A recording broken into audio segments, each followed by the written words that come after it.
Hey everybody, it is Natalie. One moment while I check the technology and make sure that we're doing okay here. Just going to check in. Thank you for being here so much. My name is Natalie. I'm an astrologer, and today we are going to look at the chart of Marilyn Manson. And here I am. Let me just make sure I'm live. All right, I am on and ready to go. So let's go ahead and begin. And as I mentioned, my name is Natalie, and I'm an astrologer and tarot reader here on YouTube. And tonight I'm going to be going over the astrology of shock rocker Marilyn Manson. And we'll talk a little bit about his career. We're going to break down his chart. Then we'll look at some important transits in his life. And then we'll look at some zodiacal releasing as it relates to his career. And I am going to go ahead and share my screen with you all. Let me go ahead and do that. And let's do it. Okay, so we have it right here. We have Marilyn Manson's Wikipedia page. And so Marilyn Manson actually was, I'm going to show you, this is Marilyn Manson in the early 2000s. And he was it's him growing up. And he was born January 5th, 1969. He's actually 54 years old now. So he was really popular in the late 90s, in the early 2000s. And he did, his music was highly controversial. And he used to do crazy things on stage. He really pissed off the American moral majority or the right or conservatives with his music and the way that he did his music. So we are going to talk a little bit about his chart. And it just says here for his Wikipedia, Marilyn Manson is an American rock musician. He came to prominence as the lead singer of the band that shares his name, which he remains the only constant member of since its formation in 1989. He is known for his controversial stage personality. His stage name is the combination of Marilyn Monroe's name and Charles Manson. So he's taking Marilyn Monroe's first name and Charles Manson's last name. His real name is Brian Warner, and he's originally from Canton, Ohio. And here's some of the albums that he's released over the years. So he released Portrait of an American Family in 1994, Antichrist Superstar in 1996, Mechanical Animals in 1998, and earned him a reputation in mainstream media as a controversial figure and negative influence on young people. He is widely considered one of the most controversial figures in heavy metal music and has been involved in numerous controversies throughout his career. His lyrics were criticized by American politicians and were examined in congressional hearings. Several U.S. states enacted legislations banning him and the group from performing in state-operated venues. In 1999, the news media falsely blamed Manson for influencing the perpetrators of the Columbine High School massacre. And for those of you that, and I am going to bring a little bit of that into this reading as I talk about his career and what happened with Columbine and how he was blamed for that. But his work has been cited in several other violent events. His painting and films appeared as evidence in a murder trial, and he's been accused of inspiring several other murderers and school shootings. In 2021, multiple women, including his former partner, Evan Rachel Wood, accused him of psychologically and physically, sexually abusing them. And these are allegations that he's denied, but multiple women have come forward as a result of the Me Too movement, dozens of women coming forward, talking about the abuse that they suffered being with him and being his partner. And so anyway, we are going to talk about his career and what his career was about and why I'm calling this the making of a psychic vampire. And I'm going to be, you guys can see the devil card there with the tarot. I'm going to be pulling in some imagery from that. Here's Marilyn Manson on the cover of his album, Mechanical Animals. And he's really pulling in a lot of the David Bowie imagery there, kind of channeling David Bowie. Here he is from the early 2000s with his ex-wife, Dita Von Teese. And here's him with Evan Rachel Wood. And she's the one that has been kind of leading the charge with the allegations of abuse and everything. And Marilyn Manson met Evan Rachel Wood when she was 19 years old, and he was 38 years old at the time. So very interesting there. And here he is in the late 90s, early 2000s. Here he is as a kid growing up in Canton, Ohio. Here he is now as a 54-year-old. Here he is at some legal stuff that he had going on currently in this last year. So anyway, now that you've kind of seen photos of him, you get an idea of kind of the type of person that he is. And maybe you guys remember some of his music from back in the day, like We're All Stars Now and The Dope Show, The Beautiful People. I'm trying to think of some of the other songs that he was, I mean, his videos and everything were very, like they call him heavy metal, but he was more kind of like, especially when he was really popular, he was more like glam rock in a way. But he started off as like very punk or metal, or at least trying to be. And then he kind of went into kind of like this glam rocker kind of direction. And for those of you who know who Nine Inch Nails is, they're famous, Trent Reznor's frontman group Nine Inch Nails actually signed Marilyn Manson to his label early in the 1990s. And so he had this affiliation with Nine Inch Nails, and he used to tour with Trent Reznor back in the day. But anyway, so now here we are like 20 years later after the height of his fame, and he's being outed for Me Too allegations. So we are going to talk a little bit about his career and about his issues that he has. Now, when I first looked at this chart, I was like, oh my God, immediately the first thing that jumped out at me, I'm just going to use my little pencil here, is this Moon square Mars, Moon in Leo in the first house, square Mars in Scorpio, and also his Sun in Capricorn, square Saturn and Aries in the ninth house. So right away, those are like, whoa, whoa, whoa, like really popping out at me. Now, before I get started talking about his chart and everything in it, I just want you guys to know that if I mention an aspect and it's something that you have in your chart and you're like, oh no, am I like a bad person or a psychic vampire or whatever? No, we are just, I mean, maybe you are, but I'm not going to be the judge of that. But no, most likely if you're watching this, no. And everybody has, you know, I've known a lot of people with Moon square Mars in their chart. I know a lot of people with Sun square Saturn in their chart too, but it's all in how you use it and how it is configured in the chart. So I just have to say that before we begin. Now, let's go ahead and break down the chart. So we start off with a Leo ascendant here at 20 degrees Aries. And then we also have the Moon in Leo. So he's a double Leo. He's got Leo rising and Moon in Leo in the first house. So already we can kind of make, I mean, on a good side, you'd go, well, he's really creative and he has a lot of willpower.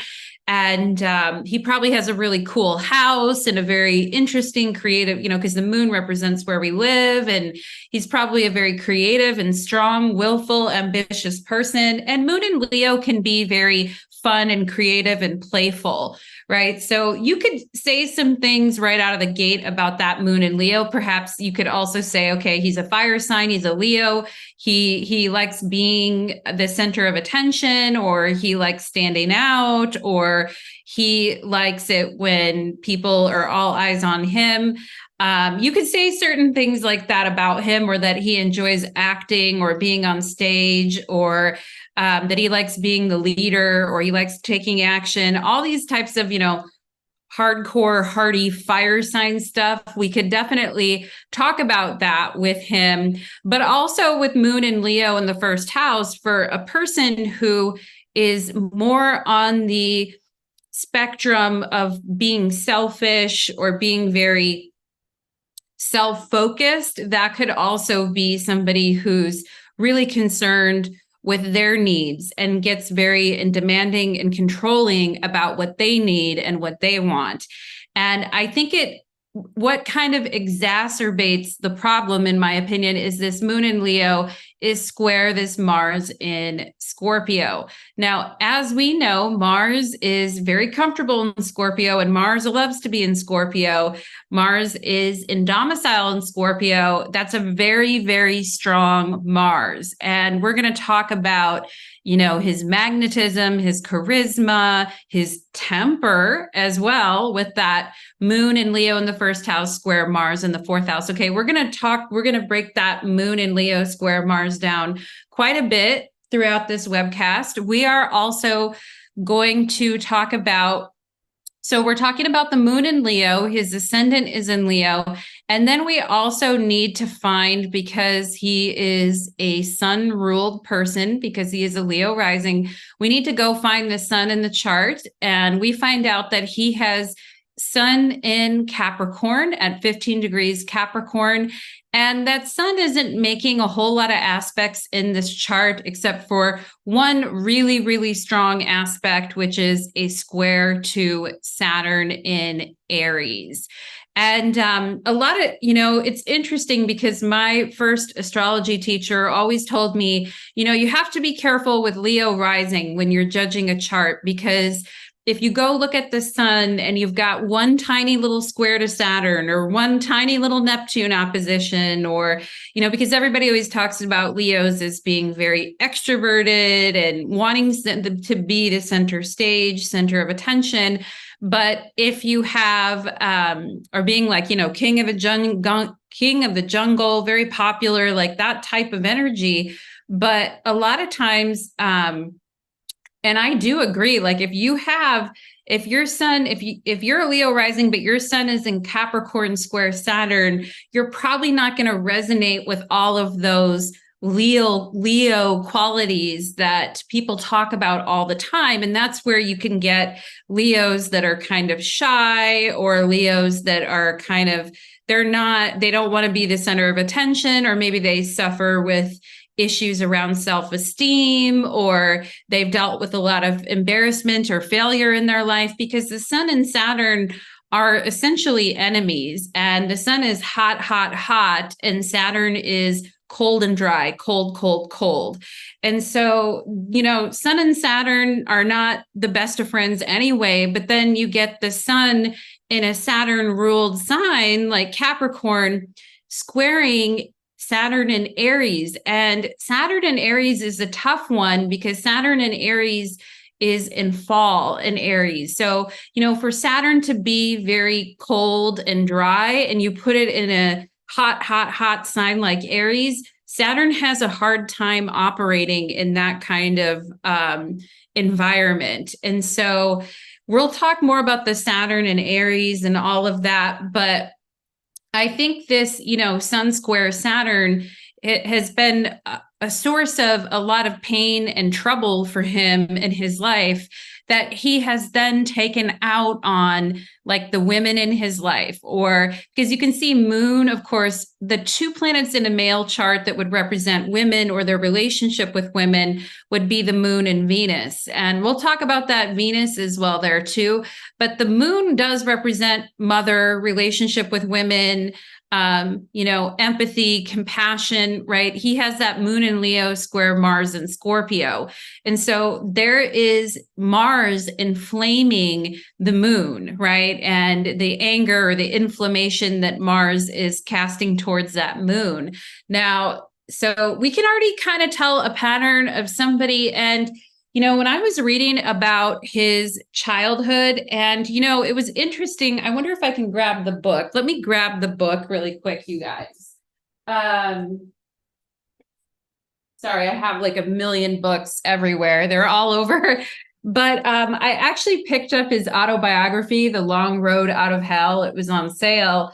And it's his biography from 1998. And I love it when people have a biography as an astrologer. That's what you want. That's what you need, because you get times things happened. You can really, really dive deep into somebody's life in their own words. And so this biography, his 1998 biography, The Long Road Out of Hell, it's really interesting because It's okay. I've got a lot of thoughts going on here, so let me kind of narrow it in. But the long road out of hell, and he talked about in the long road out of hell, he talked about how growing up he was like picked on, marginalized, about how one year he was playing like Jesus in the school play. He went to a Christian school, and he wasn't wearing anything under the loincloth. And then when we got off the cross, like one of his classmates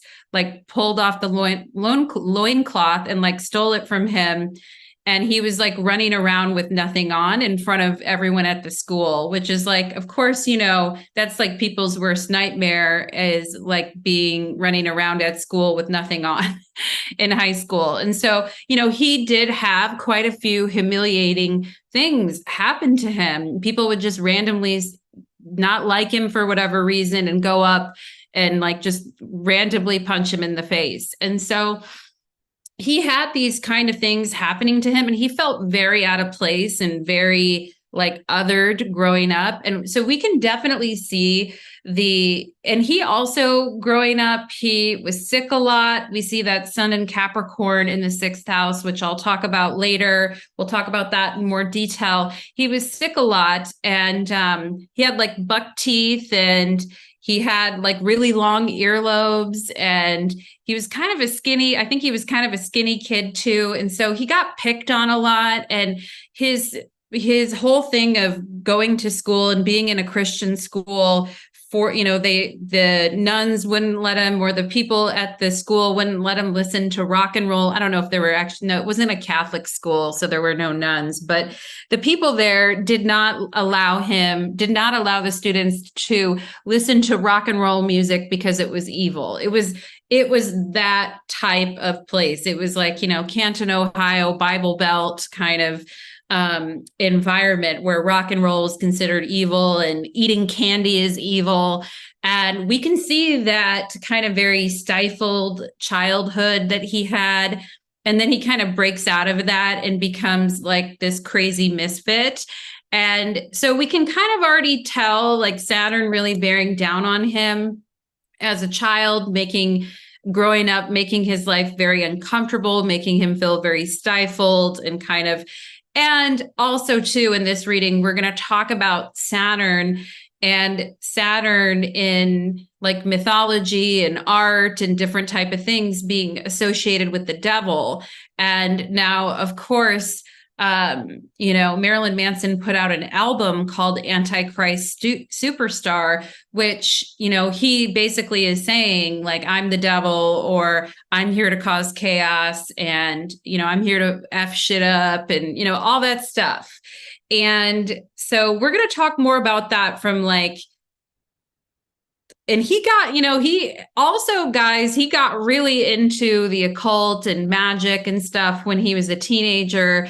And a lot of that, like black magic and occult black magic, a lot of that is rooted in Saturnian type magic. And so I think it's very interesting with the Sun square Saturn. Also, he mentions in his book that his father had a terrible temper. And I would say with the Sun square Saturn, because the sun representing the patriarch or the father square Saturn and Aries. Okay, Saturn having a hard time controlling that Aries energy and that fiery energy. And so, he said he inherited his bad temper from his father as well. And so we see all of these pieces of the puzzle as we're kind of starting to look at his chart. Ooh, return. Oh, good. I have some comments. I love that. Thank you for the comments. Marilyn Manson is a weirdo. I'm excited to watch this. That is from Return to Sender. I used to love him as a teenager, but he got abusive. Yeah, I remember liking him too, because he was like very anti-authority. And Sun square Saturn can be very resentful of authority and very resentful of the people in charge. And that's a very Sun Saturn type of a thing. And so he really played that out big time. And a lot of people, especially people that were like misfits and didn't go along with organized religion and all of that, were drawn to his message. And because he really had this message of, you know, religion being abusive or having the potential to become abusive. And in his book, The Long Road to Hell, he does talk about, you know, the abuse that he suffered in school as a result of, you know, religion being shoved down his throat that way. Venusian Fairy. Hi, Venusian Fairy. I liked Marilyn Manson. However, I don't like black magic.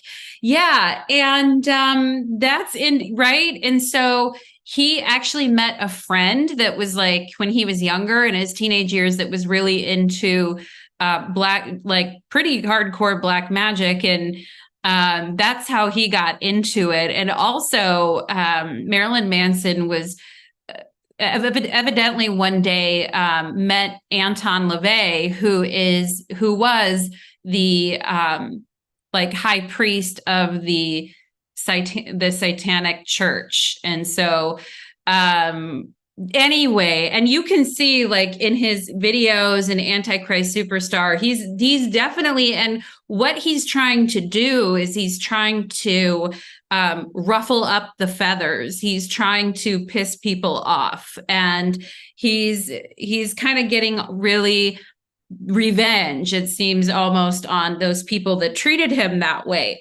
So let's go ahead. And yeah, a lot of people, I remember listening to his music and I did like it too, because some of it was like very cynical as well. And I do think that there was a wave of cynicism, especially in young people going through at that time in the late 90s, early 2000s, where people were getting very cynical about the people in charge. And obviously that has just kind of accelerated over time. But the youth was very cynical at that time, and really trying to, and this, you know, this was back in the pearl clutching days and the hand wringing days when there were like congressional hearings because of Two Live Crew's lyrics. And, you know, people were really trying to come down on freedom of speech.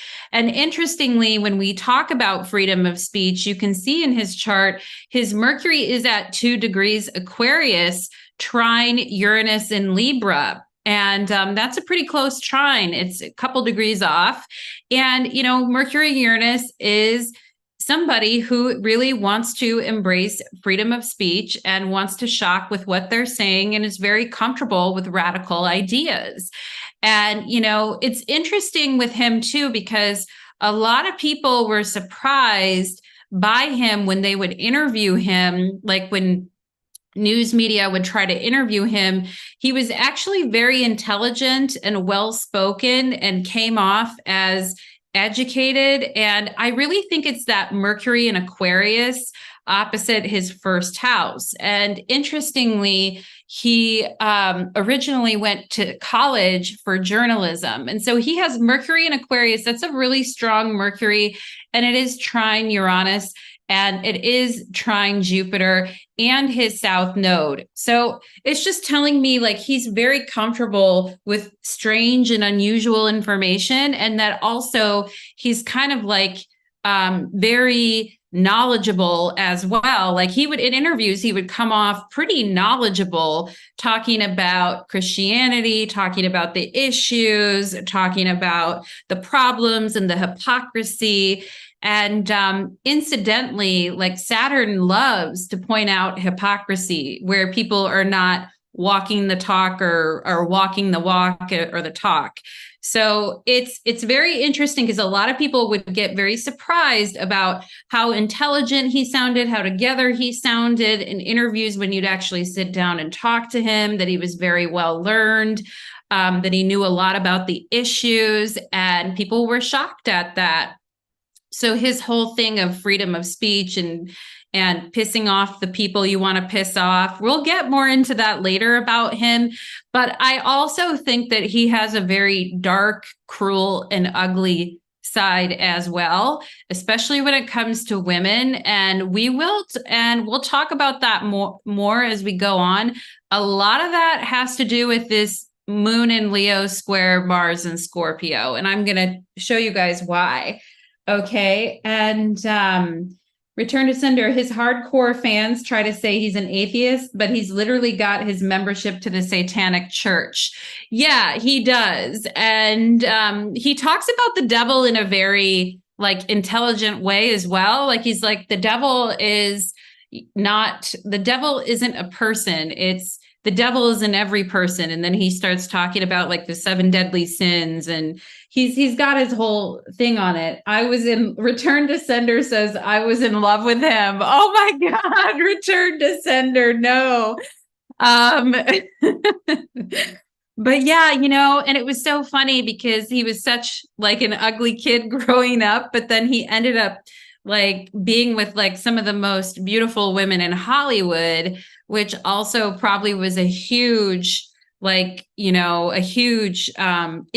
to his ego as well. So he probably was quite, happy about that part of it. But let's go ahead. I'm going to start with a quote from Marilyn Manson himself, where he says in his book, he says, I wanted to be applauded, I wanted to be hissed, and I wanted to make people pissed. Okay. I wanted to be applauded, right? Ascendant in Leo, moon in Leo. I wanted to get hissed at, and I wanted to make people pissed, right? Square Mars in Scorpio. So already you can kind of see like the provocative nature of his performances and what he used to do. And his performances were very dark, anti-religious. They had very subversive themes in them. He gave extremely theatrical performances where people were highly entertained. Like even if the music sucked, he talked about in his book, like he didn't know how to play any instrument. He wasn't really talented musically, but he would do things that were just balls to the wall crazy at his shows and would just keep people completely like entranced with it. And then eventually he got like a band together that could actually play. But with him, you can kind of see how any attention is good attention, especially for a kid that was picked on, bullied, or often forgotten, as we see with the Sun square Saturn. And he talked about having stage fright at first and actually being a very shy person, which I also think, the sun does have to do with our visibility and, being able to kind of be that center of attention, as the sun is the center of our universe. So it's kind of with the Sun square Saturn, it's like, okay, he's feeling shy or he's feeling inhibited. And he did suffer from stage fright to begin with. And also too, like, he has kind of a thing as well with a lot of people that commented on his book or news stories said that he had a pretty big ego, like later on, which doesn't surprise me there, but that he also would like hold grudges for people for a long time too, which, that moon square Mars in Scorpio, yeah, holding grudges, big ego. So I also want to point out something too. And his ascendant at 20 degrees Leo is also forming a square to Neptune in Scorpio. Can you guys see the square there between his ascendant, who he is, his identity is squaring Neptune? And when we see that, I feel for him, he's such a performer and he gets so into the theatrics of the performance that he actually has the ability to lose himself in the performance. And some actors do that. And some people that are like on stage, they just have that way of kind of losing themselves in the performance. And I did talk about that when I did Robert De Niro's chart as an actor and how he just commits fully to something and like loses himself in it. But I think with Marilyn Manson, because he had such a destroyed ego growing up with that Sun square Saturn, that when he finally found something that people responded to, or he found something that people like really cheered him on for for like the persona that he was showing on stage, he kind of got lost in that persona and he kind of lost who he was. And I think that was kind of maybe the beginning of, well, I think some of his problems were there as a teenager because some of the things he wrote in his book were pretty bad things that he would do to people. So I think he was already doing bad things early on. But, you know, being on stage and being the center of attention really gave him a platform to do that. But because he was getting all this applause for it, I think he also got lost in the identity of Marilyn Manson and forgot who Brian Warner was. And that's his real name, Brian Warner. And back in the day, when people in the media used to call him by his real name, Brian Warner, he used to get very mad at that. And his manager talked about never calling him Brian or never calling him by his actual real name, and always just used to call him Mr. Manson, because he would get really, really pissed off if people called him by his actual name. And I have a quote from him too. This is a quote from his book, and it says, "Whatever I do, whatever I say, I am Marilyn Manson. I can't turn it off." Okay. I can't turn it off. And so he's trapped in the performance. And, you know, it's really interesting to me because I read an interview that he did when he was 45 years old. And it's like he was still trapped in the whole Marilyn Manson, I'm like a crazy rock star. I need to have sexual congress with my wife 5 times a day at 45 years old, right? That he's still kind of doing this whole crazy rock star thing at 45, which, you know, at 20, okay, like at 20, if you're on stage, like, you know, doing crazy stuff, fine. But when you're 45, it just seems, I don't know, desperate, you know, it just seems kind of like off. And so it's kind of like, I think his identity has just been kind of washed away and lost in the whole glamour of everything. And Neptune does represent like enchantment and glamour and magic and kind of getting lost in that. And I think he definitely has had that happen. And I'm just reading the comments. Venus Fairy says, "I wonder if Rahu is the devil." Oh, well, that is an interesting topic because, I mean, in the West, and actually Venusian Fairy asks, "I wonder if Rahu is the devil." And what's interesting, I find that's a very interesting thought, Venusian Fairy. And, you know, Rahu, or the North Node, in Western tradition is thought to be like the really good thing, and the South Node is thought to be like the bad thing. But in other cultures, like in Indian astrology, an out of control Rahu that's just wanting everything, consuming everything, greedy, greedy, greedy, materialism, materialism. I have to have this. I can't control it. I want it. I need it. Like that is very much an energy of, you know, kind of being possessed by the devil. Now, I'm not saying Rahu is the same thing as the devil, because I think it's in how you use it. But I do think Rahu has that ability to drive people to those kind of epic, you know, kind of like epic things. And if they're not careful, like an out of control Rahu can be a problem. And I actually did a video on that. Venusian Fairy, if you look at my playlist for celebrity chart readings, I did a Rahu study on Juana Marquis, who was a fraudster who took a lot of money from people, and she had a Sun Rahu conjunction.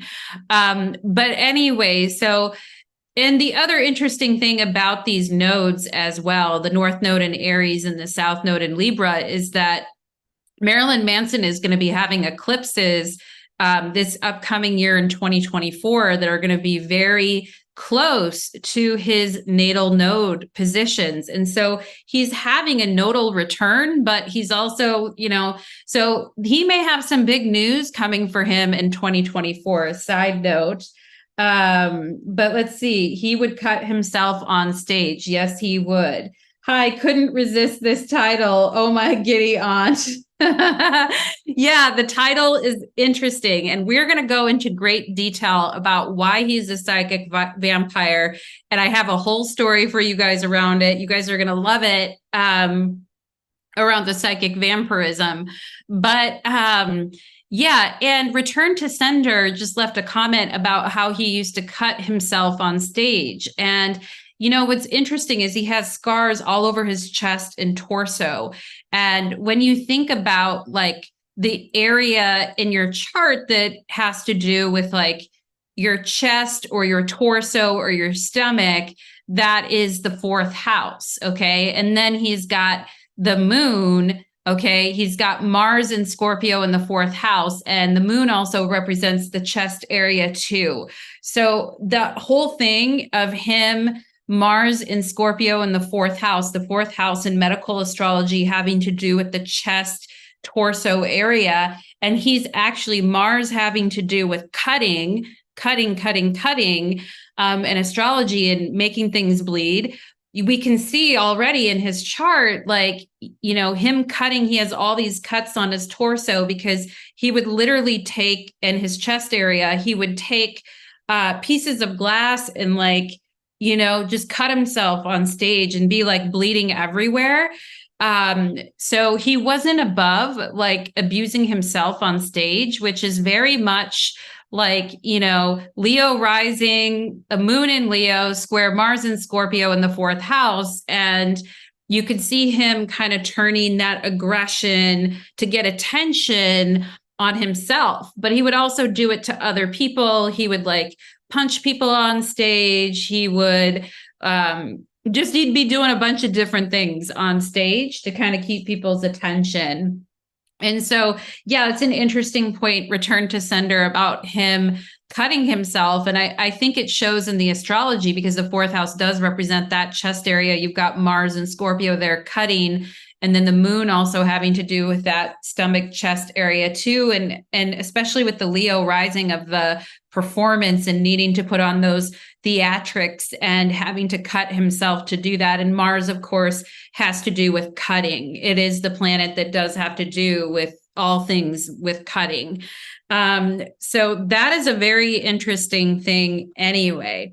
And Marilyn Manson was always very focused on his appearance as well. Let me show you guys his picture here. Not that one. That's when he's older. But you can see he's got like makeup on. Look at him there. He's wearing like makeup. He's all like done up and everything. He's definitely that glammy, glam rock type of, Leo energy there. He put a lot of attention into into his appearance, and he could be like demanding and controlling about women's appearances as well. And you can see that moon in the first house, of course, moon representing in a man's chart representing, or in anyone's chart really representing women. He could be very demanding about women's appearance too, making fun of them because of their appearance, or like worshiping them because they look so good. So you have that superficiality element that definitely came into play as time went on with him. And yeah, so he also has a career built on the assault of Christian values and is a defender of free speech, as we talked about. He has a lot of anger and hostility, right? Moon square Mars, but he's also kind of a weirdly quiet person too, with that Sun square Saturn. So we've got an interesting mix there. Now, I want to talk a little bit about his relationship with his mother, because the moon in the chart, of course, represents the tie to family, mother, family history, particularly on our maternal side. The moon is really tapped into that. And there's a story in his biography, this Long Road Out of Hell, about how his father always used to accuse his mother of cheating and would get Marilyn Manson all riled up about it. And one time his mom came home a little late, and he had a perfume bottle in his hand, and he threw it at his mother, and she ended up having a big gash above her lip. And he said that, there were many times that he choked his mother, that he hit her, that he would make her cry all the time, that he never felt sorry for it, and he never felt bad for it. And you can really see like the moon square Mars and Scorpio there. And the fourth house, of course, having to do with the home and where we live. Square the moon representing mother, family. You can see that, kind of like violent, jealous, accusatory, where he kind of becomes a proxy for his father, and he throws something at his mother. And in his book, he said that was a reminder to her never to have another child in her life. And he blatantly said, I never felt bad about it and I didn't care. And he said he made her feel bad about it all the time. And his friends even commented that, like his friends made comments like he would scream at his mother all the time, and that he would say, that bitch is always crowding me.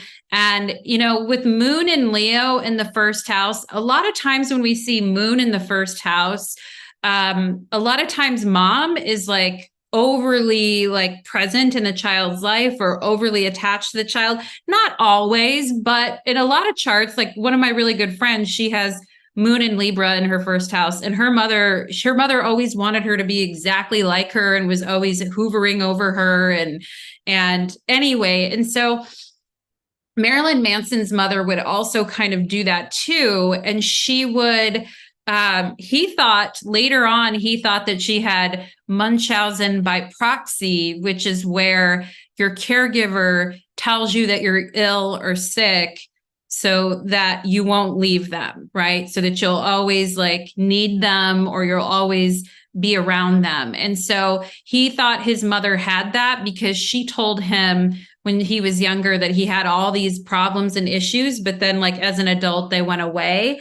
So, I mean, he also has his ascendant square Neptune. And so having weird allergies or having weird health things wouldn't be that surprising. But I also think his mother was a little bit too much, like a little bit, and he was an only child as well. So he got all the attention of his mother. And he made comments too that my mother believes in me more than anyone and is my best supporter. But then he would also talk about hating her and choking her out and this whole type of thing. And so you can already see, and people would say that his mother like really spoiled him. He was an only child. The mother was in an unhappy relationship with the father. So she put all of her focus and attention on the child, but that really pissed him off. And so he would constantly, be yelling at her, screaming at her, etc., which started his whole thing, I think, with women and having having disrespect towards women. I think he also saw his father being disrespectful to his mother as well. And so we can already see that there's a problem here with violence and anger when it comes to women, stemming from, his issues with his mother. And people would also, and the moon in Leo too in the first house, especially with someone with an anger problem who's very spoiled by their mother, who is made to believe like they're the center of the universe, could become very self-entitled. And that's something that I kept getting as I was doing his chart is, probably what an entitled individual he was. And here we start to see the makings of a psychic vampire. And I'm going to go into this even more, but somebody who's very self-entitled and only focused on their own needs, and their own needs are the only thing that are important. And if you try to take the attention away from their needs, they're going to go off and get pissed and maybe even get violent in some cases with that Moon and Scorpio square to Mars. So we've got that happening in the chart. And a lot of his friends would say that he would just go up to people sometimes, like his bandmate said, he would just, they always walked on eggshells around him because you never knew when he would like throw a microphone at your head or just like the littlest thing would piss him off. And, the moon in Leo in the first house, like he also talks about like, he did an interview when he was 45 years old, And he told the interviewer, I'm like a 14-year-old, like I'm like a 14-year-old, and basically saying I'm very immature. Everything's about me. And even though I'm 45 years old, I act like a big kid or a big baby, and act, very self-important and refer to myself in the third person, all that type of stuff, which at 45 years old is honestly just embarrassing. But at the same time, I think that's probably where he's at in his evolutionary, his evolutionary place in life. And hello, Norman. How's your mother? Bates Hotel. Oh my God. Yeah, Norman Bates. Oh my gosh, that would be a tough dynamic based on the timings of individual needs, since they only had each other, all or nothing. Yes, I agree. Oh my giddy aunt. Yes, I agree with your comment, and them only kind of having each other, but clinging on to each other, but him also hating his mother in a way. And if she did have Munchausen by proxy and was making him believe that he was sick or ill or something was wrong with him to keep him closer, I can see why he developed a deep-seated anger towards his mother. But of course, hitting is never right either. Like, hitting and violence is never right. And yeah. So, like I mentioned earlier, the moon in Leo could be very playful and fun, but square to Mars in Scorpio, that fun, playful, I'm on stage and playing jokes on people and having a good time, that fun, playful energy could quickly turn into something very dark or something very violent with that square to Mars. And with him having such a strong Mars in a fixed sign, it's like my way or the fucking highway. You get the feeling with that guy. And so like I mentioned before, like, him growing up as like a bucktooth kind of, this is him growing up like, I mean, we all have our horrible moments of growing up looking weird, but like, he wasn't a popular kid. He did have a girlfriend at one point, but, he wasn't that great looking of a kid. But then he ended up with two of the most, beautiful women, and lots of beautiful women actually were attracted to him. Dita Von Teese, Evan Rachel Wood, like two extremely beautiful, gorgeous women. And like I mentioned earlier, that must have been a huge like ego boost for him, and a huge ego thing for him. And it may leave people thinking, like, how did this guy with buck teeth, acne, and braces, and he always talked about how he had big floppy ears, attract women like this? And, you can kind of see the Mars in Scorpio is, of course, Mars has to do with sexuality, and it has to do like with that dark sexuality, or that kind of like, and that very charming kind of moon in Leo rising, confident, charming, coming on really strong, but having like a dark side, right? And having like, Mars in Scorpio can be intense, passionate, controlling, jealous, magnet, like there can be real magnetism there, animal magnetism. That Mars in Scorpio can be very shrewd and calculated as well, with a very strong willpower to kind of drive his needs and his agenda. And I thought it was interesting in his interview when he was like 45, saying that he needed to have sex 5 times a day at 45 years old. And once he was with a porn star, and she broke up with him because he needed to do it too many times in one day. And that's definitely a Mars in Scorpio thing. And, the ability for him to become very demanding sexually with partners and to kind of expect it or take it, I think is also a problem in this chart because of his violent tendencies. I do think he puts his needs over other people. And I do think he could become very like, you're my wife or you're my girlfriend, and I expect you to do all this for me, and you have to do all this for me, which of course is a very, that's a very, very bad way to be. And I mean, it's more than bad. It's awful. And so you can kind of see how he is, and in their interview, he yelled up at his wife, right, honey, I got to do it 5 times a day. And she's like, yeah, it was just kind of like, okay, why are you're 45 years old? Like, do you want a medal or something? I thought the interview was really pathetic in a lot of ways. I mean, it's maybe things are more fun when you're in your 20s, but it's like, what are you trying to prove? And it's like he never really gets off stage, is what I think. And also, too, for those of you that can see, he has an exalted Venus in Pisces, trine that Mars in Scorpio, right? So he has that magnetism factor or that sexual, whatever. He has a high libido, basically. He has a very high libido, and he's trying to get all that he can. And when he pursues a woman, he goes right in for the kill.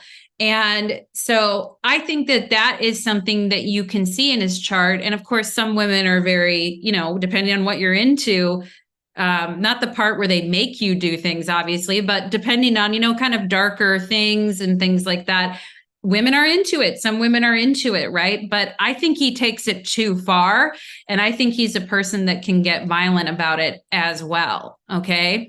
So that is very interesting. And of course, the Mars in Scorpio, mystery, intrigue, charisma. He may be very intense and formidable in conflicts as well, which I already know from reading his book that he is. And if he gets in an argument with someone, he tells them, I will ruin you. Like, I will literally destroy you and ruin you. And so when people start talking like that, and then he actually makes good on it and starts doing it, like that is, somebody that, is like, okay, you don't want to run into that person in a dark alley, metaphorically. And he's threatening to people when challenged. He's very, very threatening when he doesn't get his way.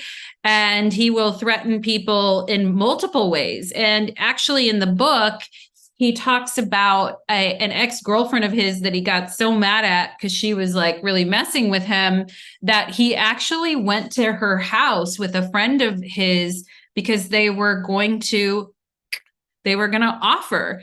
And there was a guy that they saw that started talking to him on the way to the house that actually caused him to back up and like rethink it and stop. But he was fully prepared to end this woman's life. And actually, he was going to burn her house down. And I think it's really interesting with Mars and Scorpio in the 4th house, because Mars does have to do with fires. And, him trying to set a woman's house on fire to kill her, that's interesting. I mean, it's not good, but it's also like, okay, the astrology is there. And the other part of that is that he refuses. He will always, when he's engaged in sexual congress, as he called it in his interview, he will always leave his underwear on, because he says he's very paranoid about his house burning down for some reason. And, it's interesting to me because he does have a chart of someone who's potentially could have a house that burns down, with Mars in the 4th house square the moon representing our home, the 4th house ruler squaring and being in that Mars in the 4th house. Like, he has a chart that's like, that maybe could happen, but the irony of it all is that he actually was going to go and do that to someone else. So that moon square Mars in his chart is a big problem, I think, especially for someone like him who's an egomaniac. Now, actually, I was reading some of my old astrology books about moon square Mars as I was preparing for this reading, and I found a definition in an old book that someone had written, and I was like, this is a little too on point for this chart. But this astrologer's definition was the moon square Mars for a man or a person that likes women. It doesn't have to be a man, but a person who likes women, dislike of the female sex, but uses them for their own purpose, like trophies. Okay. And what became really clear to me in his book, like how much he makes fun of women or the female anatomy, or just talking like very in a derogatory way about, female body parts and stuff like that. Like, and also doing things that are very disgusting to like female body parts and things, where you can see that he has a genuine hatred of like the feminine sex, right? Or feminine, or just the feminine woman presenting that way, that he has a general hatred of it, but that he also wants to acquire it for himself, like a trophy for his own ego needs. And I was like, okay, when I read that definition, because I was like, that's pretty on point, I think, in his chart. And particularly for someone like him, with the sun in Capricorn square Saturn and Aries, who was like, so, like made fun of or beaten down as a kid, who, wasn't like a popular kid or a good looking kid. And then somebody who gets a little bit of power later on in life, but still has this like weird hatred towards women, but also wants them and needs them. And so I also saw that in his chart as well. And I mean, that's why I think over, a dozen accusers have come out as a result of the Me Too movement against this guy. So let's see, another couple comments. How would conjunct K? Oh, the North Node conjunct K work out? Sorry, I don't know what you mean by K. Oh, my giddy aunt. The underwear thing is a real detachment and demeaning statement and insult. However good or cute you are, I will never prioritize you over sniffing for smoke. I know. Isn't that weird when I read that? And I mean, it's kind of a paranoia that he has, but I also think that it's in his subconscious because he was planning to do that to someone else. And I also think that is part of being a psychic vampire, is that you do the things that were done to you, you do them to other people, but you're not even conscious of it. You're not even aware of it. And it just lives in your subconscious like a rotten egg that you can't process subconsciously because you're down the rabbit hole of psychic vampirism. And so I really think that's a thing for him too. And, with the ascendant square Neptune, I think is a big problem for him too, in the sense that I don't have a sense of who I am as a person. So I have to pretend to be this theatrical version of myself. And, like I mentioned earlier, at 20 years old, fine, but at 45, it's just not cute anymore, and that's my whole, the North Node conjunction Chiron. Got you. I think I would need to see where it is at in the chart.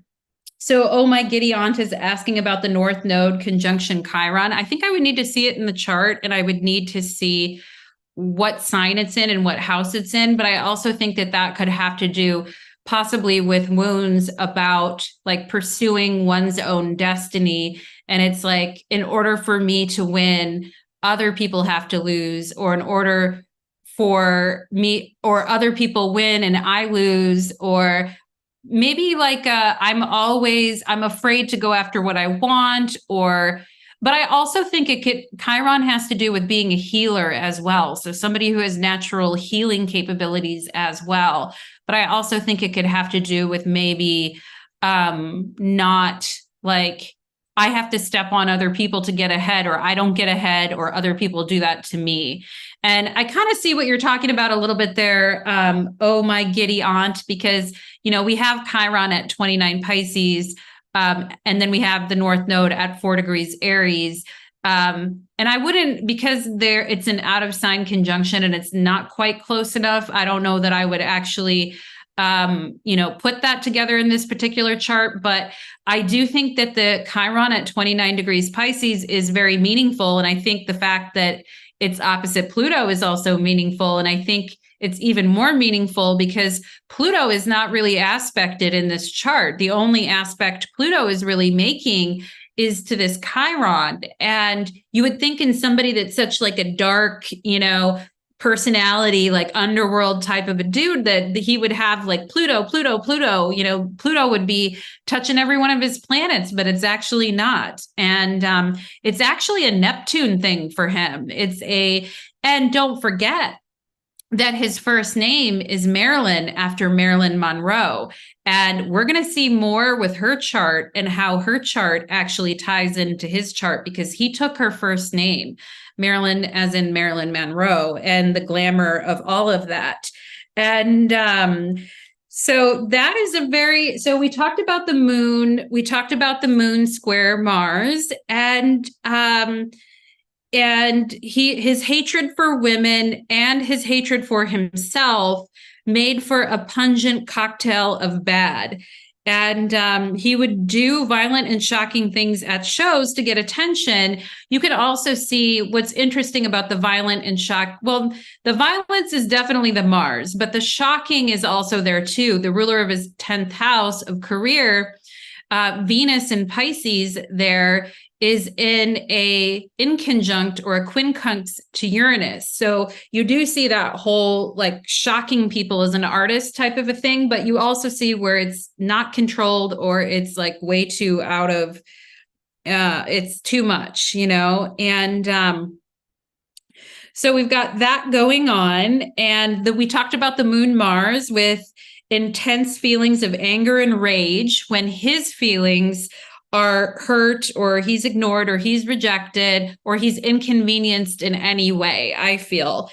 And I think his cutting himself on stage was his attempt to control his emotions, right? The moon square Mars, to control his emotions. But I also think he tries to control the emotions of women, and he tries to control the emotions of other people around him through violence and intimidation. And so that's an interesting, it's not interesting, it's a thing. But he's not above wounding himself to gain control of his emotions.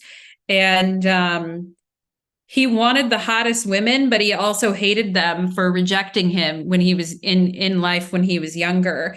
And another really interesting, quirky thing about him is, some people have said like his house is like this. You walk into his house and it's like this very creative, like all these weird paintings all over the place, all these weird stuff everywhere. And, Moon and Leo in the first house, I mean, a good side of that for a person who's decent could be having, a very creative home, or a very artistic home, or just a very cool place that has your unique touch for your home.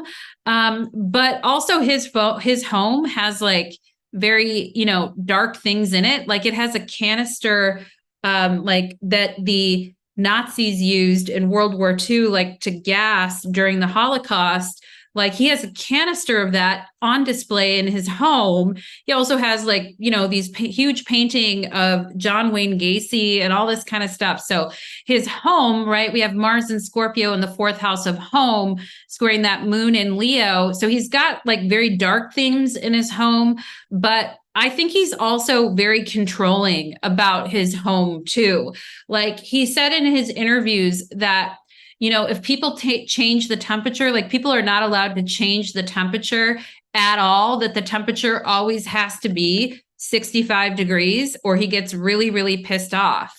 And, I think that's really interesting with the Sun square Saturn too, because Saturn does like things to be very cold or chilled, and Saturn can tolerate a lot of cold.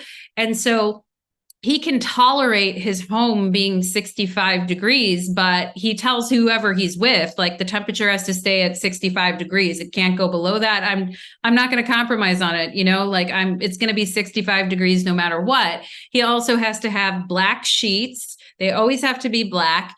He never sleeps at night. He's up at night and sleeps during the day. I mean, he's probably just a nightmare of a person to live with too, like controlling, obsessive, weird. I feel horrible for the women that have to live with this guy, because he just seems very controlling about his home as well. And Oh My Giddy Aunt says those abuse cycles can roll ever onwards without people even knowing in his chart. Yeah. Garnet Goddess, thank you. I just saw your comment. Wow, good analysis, Natalie. You're welcome. Namaste. And Yeah, so I think he's very controlling about the home environment and a nightmare to live with. I wouldn't even though he's worth like $25 million, you couldn't pay me enough to live with that guy. Like that is a nightmare. And He gets very angry if the home isn't how he exactly wants it. His home has to be dark and vaguely threatening all the time. He doesn't want any light coming into the house at all. It has to be dark and black at all times, which is also very much a Saturn thing. And, Saturn does resonate with the color black, and it does have to do with, blotting out the sun and it's like the sun in Capricorn already is in a Saturn ruled sign. And then you have Saturn in fall in Aries. And so, he just wants his house dark and black and nothing. And he's controlling about it, right? Moon square, Mars and Scorpio in the fourth house. Like, what a nightmare of a guy. Now, I am going to get going on the whole psychic vampire thing. So what's interesting so I have to tell you guys a quick story. I was looking at his chart. I was just sitting at the kitchen table, reviewing the chart, making my notes. And I turned to my boyfriend, who is studied astrology for many years and has done hundreds of charts and things like that. He doesn't really do that much anymore, but we have conversations all the time about astrology. And I turned, and he knows who Marilyn Manson is because he's a musician and he grew up in the 90s, 90s and early 2000s and knew exactly who Marilyn Manson is. But I turned and I looked at him and I said, do you think Marilyn Manson is a psychic vampire? After I was like looking at the chart for a while, and he just busted out laughing. And I was like, what? And he, this is my boyfriend for you guys. Now, he's 44 years old now, so he would never do this now. But when he was 19 years old, like as a young musician, he sent a big like plaque or card, like a big, huge poster thing to Marilyn Manson that had a picture of Syd Barrett on it. And it also had a picture on it of a redneck choking out a rubber check-in. And then underneath it, he wrote, "Are you a psychic vampire?" I'm like, oh my God, what in the actual, I'm like, you sent that to him, and he would never do that now. I mean, anyway, what can I say? He's from Detroit. What can I say, you guys? But I can't account for his actions when he was 19. But I was like, you sent that to Marilyn Manson? And he's like, yes. And they sent me back a bunch of merchandise and a free CD or whatever. And I was like, oh my God, okay. But he already knew, like at 19 years old, that this guy is a psychic vampire. And I'm like, that is freaking hilarious. And Garnet Goddess says, yeah. Oh, and Oh My Giddy Aunt, using a female name seems like straddling, dominating both genders, not just one, and cutting. Yeah, no, he definitely is very androgynous with that energy.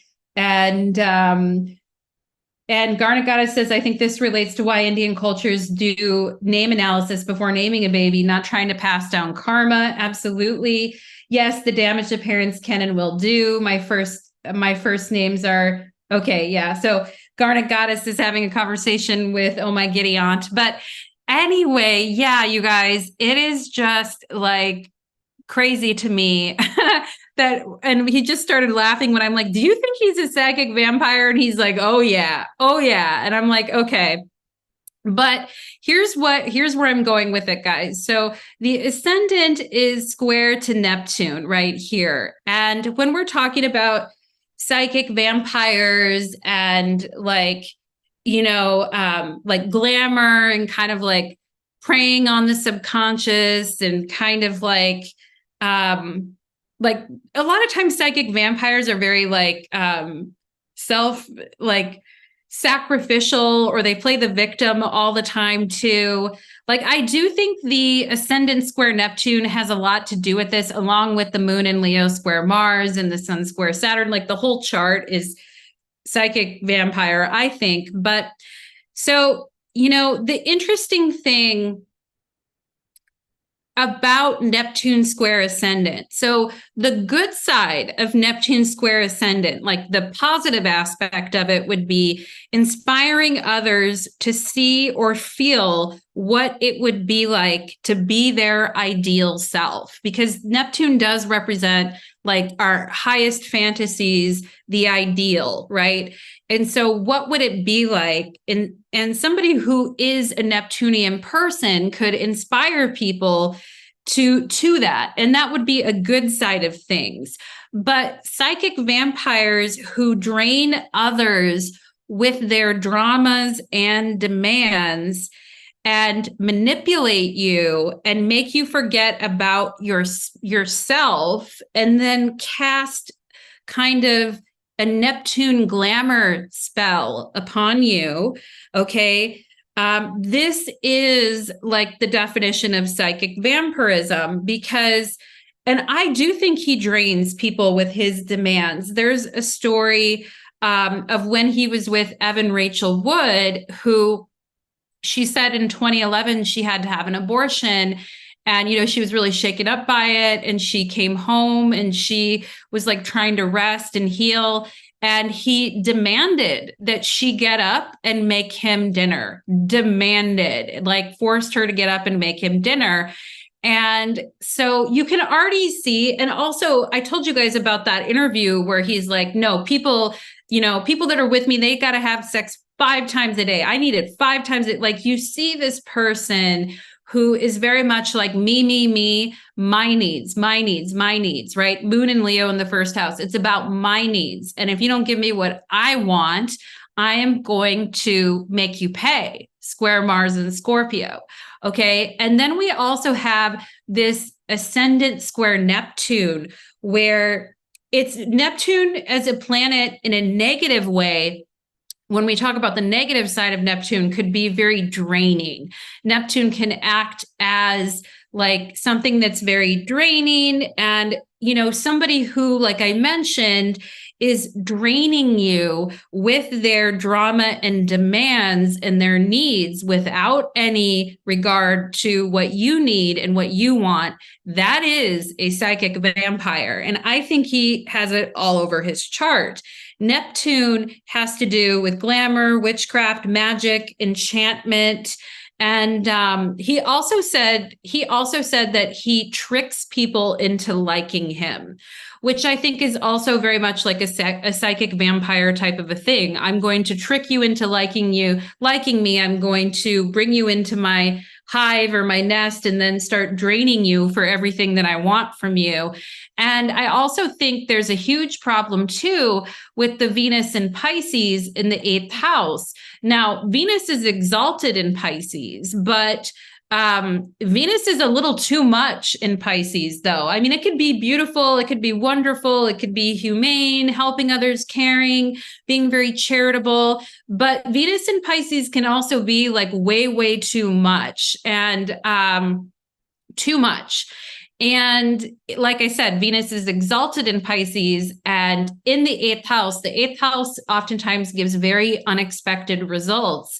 And so you can already see the Venus in Pisces part where a lot of his exes were talking about how he loved bombed them, and the relationship would start out like beautiful. It was a joyful, one ex called it a joyful new beginning in love. And he would, give people praises and compliments, and he would buy them gifts, and, they'd be dating for a week and he would already tell someone that he loves them. And then he would start talking about marrying someone within like a week of knowing them, and like move people in right away. Like, he was doing all of this like boom, boom, boom, like laying it on really thick and getting people attracted to him. Venus in Pisces trine Mars and Scorpio, getting people like very, very attracted, very, very into him.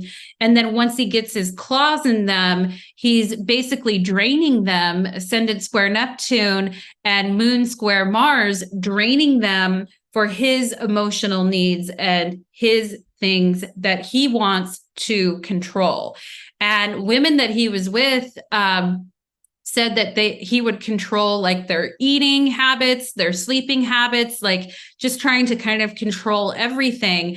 And anyway, and he talks a lot about how in interviews anyway, about how he's like a vampire, and he has a album called Eat Me, Drink Me. And, he talks about the sexiness of like consuming a lover and like taking all of them. And, all of this sounds kind of like hot in a weird way, especially if you're like 18 or 19-year-old woman and you're dealing with a 38-year-old rich guy who wants to spoil you like he was with Evan Rachel Wood. Like, that maybe sounds kind of hot or cool, but it's not. I don't know. There's a reason why guys like this always pick partners that are way younger than them, because they can get away with these types of things. But you can see the psychic, vampirism already kicking in here. And so I think, let's see what else we've got here. Also, I think it's really funny that his song that really got him kind of noticed back in the day, the very first song was a cover, and it was a cover of a song called Sweet Dreams by the Eurythmics. And the song goes like, some of them want to use you, some of them want to be used by you, some of them want to abuse you, and some of them want to be abused by you. And Sweet Dreams are made of this, right? I'm sure you guys have heard that song before, but that was a song that kind of like blew him up, was this cover that he did back in the day. And to me, it's just more psychic vampirism. Like, I can do to you what you're doing to me, and we'll all be unconscious about it and drain each other. And so that's kind of where I was coming from with that whole thing. Like, sweet dreams are made of this. I'm going to abuse you and take from you. Other people are going to abuse me and take from me. That's kind of what's going on there. Now, the next thing that I want to bring up is his name, okay? His name of Marilyn Manson that he chose. So let me go ahead and I want to show you guys. So I told you earlier, and this is just kind of a interesting thing. As I was researching his chart, I was like, okay, so he took his name from Marilyn Monroe and Charles Manson. And of course, Marilyn Monroe was, very glamorous and beautiful, but she had a very tragic life, and she was, very much into drugs and died early. And Charles Manson, of course, was a sociopath with a chip on his shoulder about society and how everyone's stupid and he knows everything. And he had a huge chip on his shoulder about the entertainment industry in particular. And so and the funny thing about it, you guys, is that Charles Manson and Marilyn Monroe were both born around the same time, and technically were like old enough to be his parents. Actually, if you look at it, they were born the generation before Marilyn Manson. So it's kind of funny that he took her name and he took Charlie Manson's last name and kind of married them together. So I thought, let me look at Marilyn Monroe's chart and see how it compares to his. And let me look at Charles Manson's chart and see how it compares to his, and see if there's anything interesting there. And I was like, okay, first things first, I looked at Marilyn Monroe compared to him. Okay. And Marilyn Monroe, of course, was, a movie star, beautiful, people were in love, with her image, and saw her more as an object rather than a human being, and it was really sad, really tragic. She died early. She had a problem with drugs, Marilyn Manson. You could say but Marilyn Monroe was always very glamorous. And so definitely Marilyn Manson trying to channels some of that Marilyn Monroe glamour, I feel like, by taking that name. And what you can see here is Marilyn Monroe has Neptune, the planet of glamour, right? Neptune at 22 degrees Leo which is in a conjunction with Marilyn Manson's ascendant in Leo. Look at this, you guys. Her Neptune is on his ascendant, and then her ascendant is on his moon. Isn't that wild? Because they have this, and their Neptunes are squaring each other. Isn't that wild? Because he really was borrowing, he wanted to borrow on the glamour of Marilyn Monroe. And you see her Neptune is on top of Marilyn Manson's ascendant. And the glamour part of it was really when he did the album Mechanical Animals, and he wore this like latex suit, and he became this androgynous being, and he called himself Omega, and was like this weird Neptunian alien, is what I think. Like, I mean, I'm going off on a tangent here, guys, but he really embraced, on this album, he really embraced like David Bowie and the whole androgyny aspect of it. But this was also like, this album in particular was glam. You know, the theme of it was glam. And his looks and the things that he does as far as how he looks is that he tries to portray that very glam type of a look. And so he's trying, I feel like, trying to channel that Marilyn Monroe energy. And it just so happens her Neptune is conjunction his ascendant, which I found interesting. There's other things in the chart too, but that right away just grabbed my attention. And I was like, okay, Marilyn Monroe. Now let's look at Charlie Manson, the second part of his name. So he named himself Manson after Charles Manson, who of course was a sociopathic, mastermind who led a cult and caused people to, murder other people. Now, it's interesting with this because Charles Manson actually was alive at the time when Marilyn Manson was using his last name. And so Charles Manson actually wrote Marilyn Manson a letter from prison and was like, basically, you owe me and your fame is because of my name. So it was really, I was like, oh my God, when I found out that he wrote him a letter. But look at this chart, you guys. So if you're comparing Charles Manson to Marilyn Manson, what you can see right away, first of all, is Charles Manson's ascendant in Taurus is right there opposite to Marilyn Manson's Mars in Scorpio. Also, Charlie Manson's Mercury is on top of Marilyn Manson's Mars in Scorpio. And the Jupiter is also there too. So Charles Manson's Mercury and Jupiter is with Marilyn Manson's Mars in Scorpio, which we've been talking about this entire time. It's right there on top of it. It's literally on it.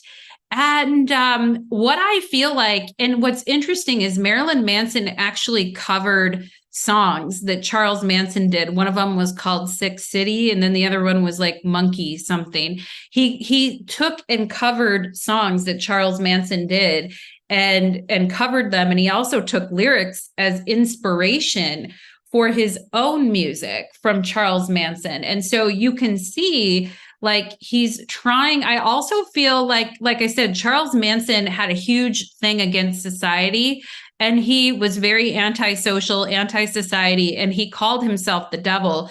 And you can kind of see also this Mercury, Charles Manson's Mercury, is exactly square to Marilyn Manson's Mercury. Okay. And Charles Manson's moon in Aquarius is on top of that Mercury. And so there's a lot going on here that's like, okay, this is very interesting too. And I do think Marilyn Manson was like in some way maybe evangelizing the message of Charles Manson to the world. Like, Charles Manson never got to have, the entertainment industry never recognized him, and his music was never taking off at all. And that's why he wanted to kill people, basically. He had a huge chip on his shoulder. But then Marilyn Manson comes around and covers his songs and takes his name and becomes famous. Now, what looks like to me here, it looks like two people who have an awful lot in common, or two people who have an awful lot in common, but could also hate each other if they met each other. That's what these two charts look like to me. And indeed, Charles Manson wrote him a letter, and it was very cryptic and weird. But the gist of the letter is you took my name to be famous. You owe me. You better pay to my nonprofit. If you don't pay something, then it was kind of a little threatening in a way. It was like, if you don't pay something, something's going to happen to you. So it's like, okay, this is really interesting looking at the interplay between the two people that he chose to have their name, and how it's kind of getting funneled through in his stuff. So I found that very interesting as well, you guys. And so that's what, Charles Manson was routinely rejected by the entertainment industry. But Marilyn Manson got actually really famous and got all his music out there, and was getting Charles Manson's music out there. And you can see the connection between their Mercuries, but Charles Manson wasn't exactly liking it or a huge fan, or maybe he was in a weird way, right? And Charles Manson's ascendant is actually opposite to Marilyn Manson's Mars in Scorpio. So just an interesting little side note there, guys. I was like, okay, so he took names from these people, and the charts are like interwoven. Now let's go ahead and let's see what else we want to talk about. Okay.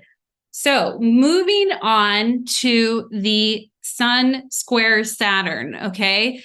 Now, I haven't really talked too much about a little bit at the beginning about his hatred of religion, and how he was like a member of the Satanic Church, and how he grew up in a very he went to a very religious school where they didn't let people eat candy. They didn't let them listen to rock and roll music. They were constantly talking to the children at the school about the apocalypse and what would happen if they did something wrong, and they would die this horrible death because of the apocalypse. And Marilyn Manson said that as a kid, he had a lot of nightmares because of the things that they were feeding him. And that at one point he tried to kind of follow along with what was being asked from him from like a religious perspective, but they would just like reject him anyway, even if he did try to kind of fit in religiously. And so he was like, fuck this. I don't like any of this. And he was doing everything that he could to get kicked out of school and get sent to public school so that he wouldn't have to go to this private Christian school. And so right away, you guys, here's something that's very interesting with the Saturn and Aries in the ninth house. Now, ancient astrology, like ancient astrologers would say that people who have an afflicted Saturn in the ninth house are oftentimes like non-believers, that they're not really, because the ninth house is a house of like religion, your duty to yourself and other people. It's a house of higher spirituality.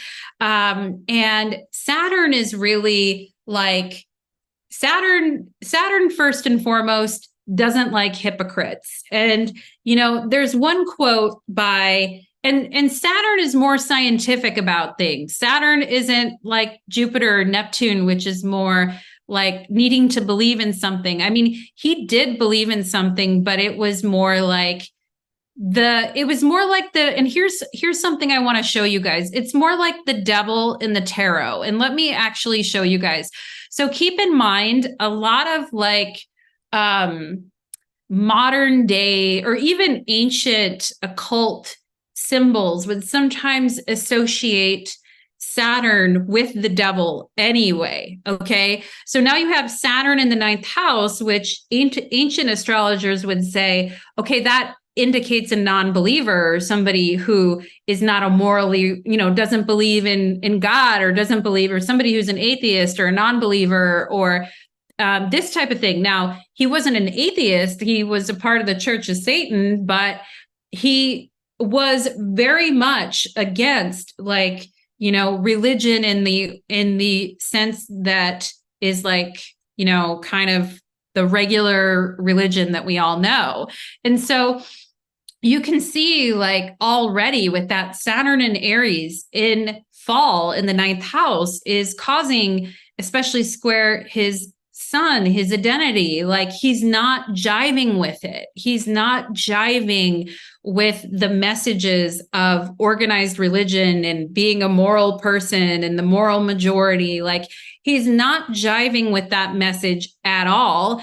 And it led to a childhood in a Christian school that was like horrible for him and that he really hated.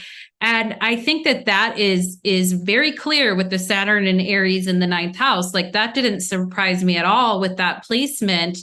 And when I look at, so I want to show you guys All About Eve, which starred Marilyn Monroe. Okay. I want to show you guys the devil in the tarot. Now, for those of you that watch me on YouTube as a tarot reader, you know that I do tarot as well. But I wanted to point something out to you guys on the devil card. So the devil and the Hierophant are pretty much like opposites, because the Hierophant has basically a mudra that says there's more. The Hierophant is doing this, where it's like, there's more to life than meets the eye. There's more underneath the surface, where the devil is going like this and has an insignia of Saturn. The Saturn glyph is on the devil's hand in the tarot. And I'm going to circle it for you guys. It's right here. Okay. So the Saturn glyph is right there. The glyph for Saturn is right on the devil's palm. And what the devil card is saying is, what you see is what there is. There's nothing else beyond that. Like, there's nothing behind anything. And what you see is literally all that there is. And so basically, like, it's kind of a license to do whatever you want. Be wasteful, be gluttonous, like, nothing matters. There's nothing deeper. There's nothing else beyond that. And that is a very, Saturnian in the negative aspect of Saturn. Now, keep in mind, Saturn has multiple aspects. It can be very healthy and good in a lot of ways. But I'm talking about the darker aspect of Saturn right now, which is this whole thing on the devil's palm that says, what there is, what we see is all that there is.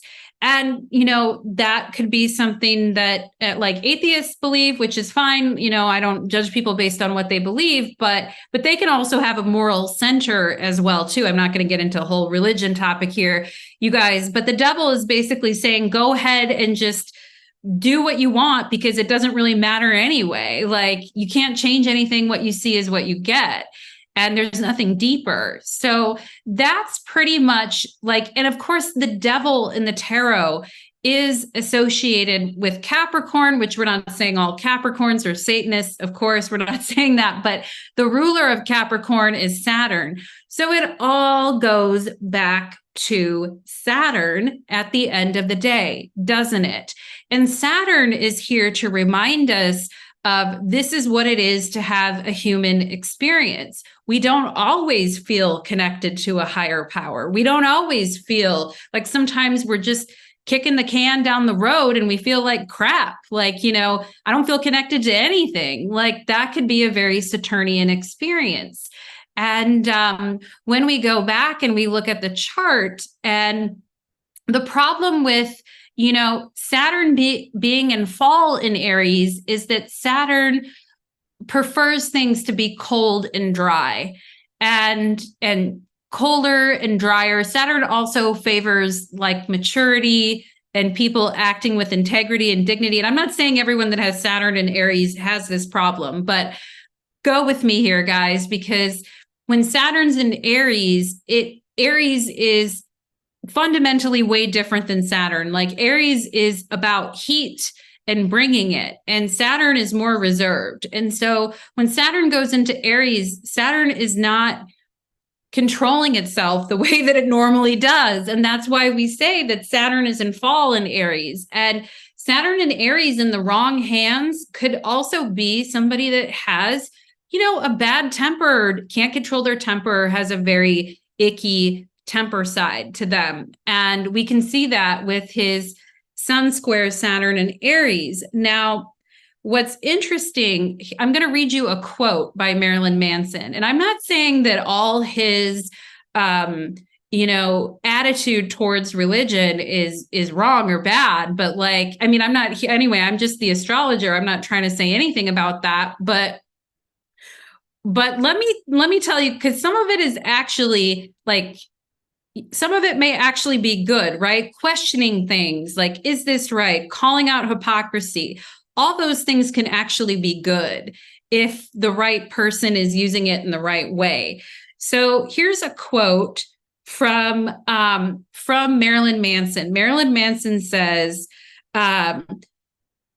talks about how morals are worn as a badge of honor to make you look good, and how it's so much easier to talk about your beliefs than actually live up to them. So his criticism is everyone likes to wear their morals or their integrity like a badge of honor, but they don't live up to them. They're a bunch of hypocrites. And as I mentioned earlier, Saturn loves to point out hypocrisy, where people are not, talking the talk, walking the walk. Saturn absolutely loves that. Like you think you're following your beliefs, you are not. You're a hypocrite. So Saturn really loves that as a way to point things out. And you can see why he was probably pissing off his teachers, right? The ninth house has to do with teachers and priests, and, why he in particular was pissing these people off. And you can see that right away. He's calling out the hypocrisy.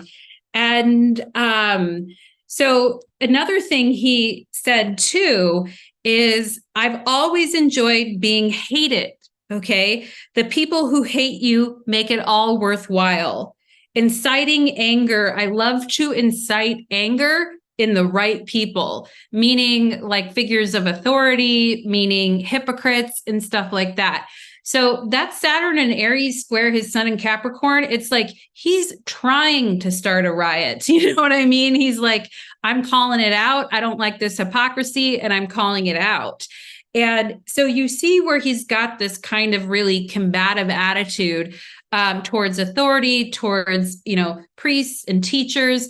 There's a story of him taking a large sexual object. I'm not going to go into what it was, that was from his grandfather's, weird stash of stuff, and putting it in the drawer of one of his teachers at the Christian school in an effort to get kicked out of there.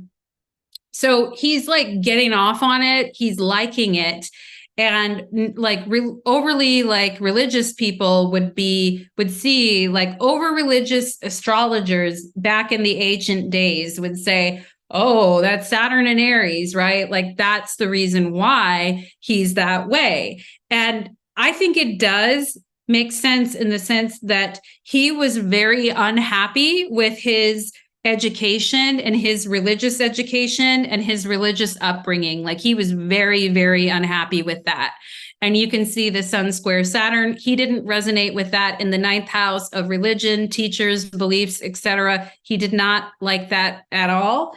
And Garnet Goddess says, yeah, I'm a Capricorn, and a lot of Capricorn people are misjudged because of Saturn's influence. Yeah, I know, Garnet Goddess. And but anyway, so he loves to point that out, that hypocrisy, especially in religion, in the ninth house, which of course is the house of religion and spirituality. And it's very practical, right? Saturn has a way of being very practical. So it's like, yeah, none of you are really like this moral majority or whatever. Like they think that they're so high and mighty, but they're not, And so he talks a lot about that in his music and the unfairness of that and the issues with that.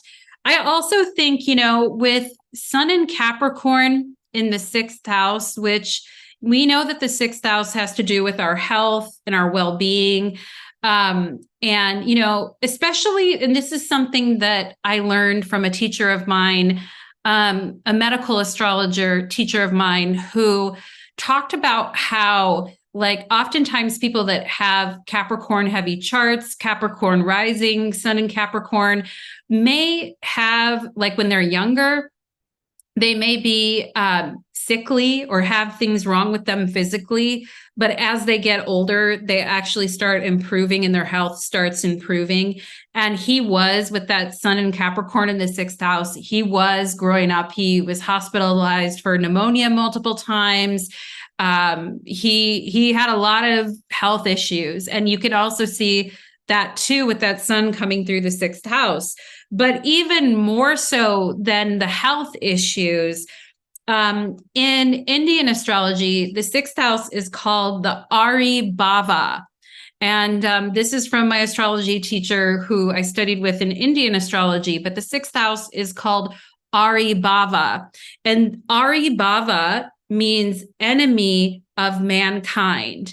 And so the reason why the sixth house is looked at as being so malefic is that it doesn't see the first house at all by aspect.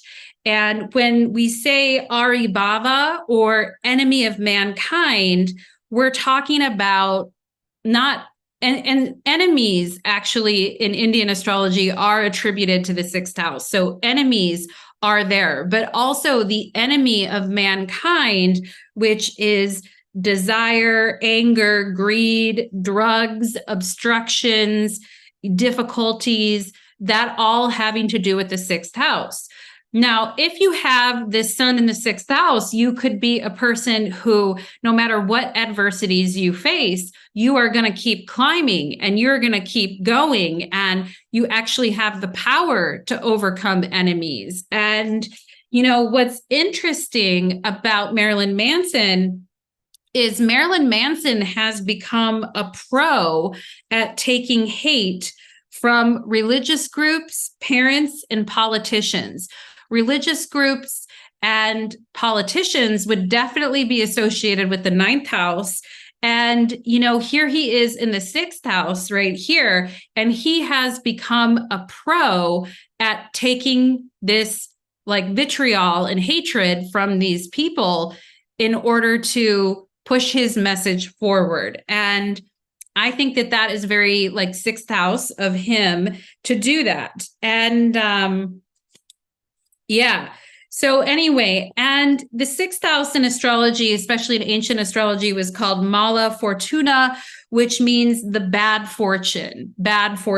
And this is where disagreements and enemies can come up to the surface, and where we may need to fight through harmful adversity and keep climbing. And he does have the ability to do that. Like, he is somebody who can face all of that vitriol and keep pushing forward through his willpower, right? And use of creativity with the moon in Leo and Mars in Scorpio. Like, he is a person who can power through that based on his chart. But if he wasn't hurting other people in the process or abusing other people, that would be a good thing. But we've got all this other stuff tacked onto it as well.